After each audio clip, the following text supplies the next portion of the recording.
Hello, I'm Adrian, and welcome to Fight Scene Breakdown. Today we're analyzing the final fight between Captain America and the Winter Soldier. Captain America needs to install one last chip in the helicarrier in order to gain control of them, but the Winter Soldier stands in his way. Despite already having a pretty spectacular fight by the highway, the Russo brothers wanted to give us a final battle, and I thanked them for it. It's shot well, and the first exchange in particular was truly well done.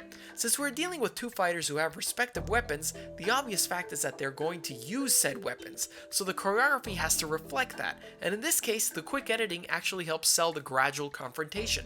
The wide sets up their distance and Cap's shield throw. The medium then clearly displays how shield toss won't be enough to end Bucky, and we cut back to the wide to show the closing distance between the two, only to cut to a series of shots to convey Bucky's shooting strategy. A wide over the shoulder shot of Bucky, the previous wide again for the very theatrical spins with the pistols, only to go close on Bucky's face to see his determination on firing the lower pistol to Cap, complete with a close-up of the wound.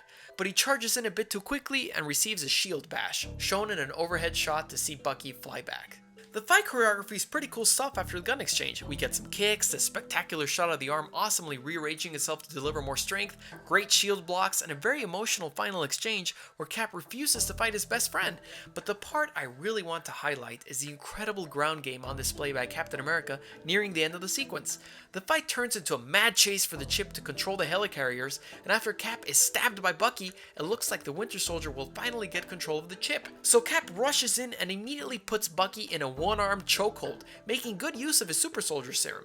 But Bucky doesn't pass out, so he slams him on the floor and goes in for an arm lock. The rest of the fight devolves into what could best be described as jiu-jitsu. Jiu-jitsu is all about the ground control and locking your opponent in positions where he's rendered immobile. It's not about matching his punches with other punches or kicks, it's simply about finding the best way to wrap yourself around his weakest joints, the ankle, the elbow, the knee, etc., and forcing him to submit. In this case it works because he has trapped Bucky's elbow joint right underneath his bicep and furthermore has control with his other hand on his face.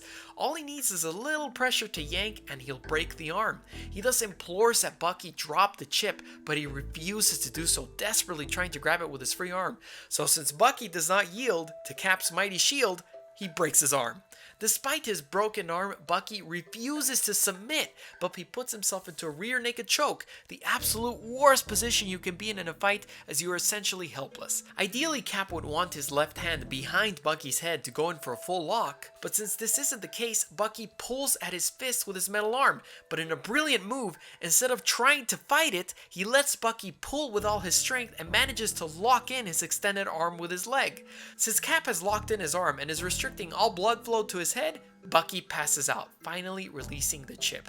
As such, this is quite possibly the greatest ground game exchange I've ever seen in a superhero film. What did you guys think of the fight? Which fight would you like me to analyze next? Join my Patreon to get access to cool behind the scenes stuff and a bunch of other rewards. Subscribe and you can follow me on my Twitter, Instagram, and brand new Facebook fan page, Godzillarex. See you next time.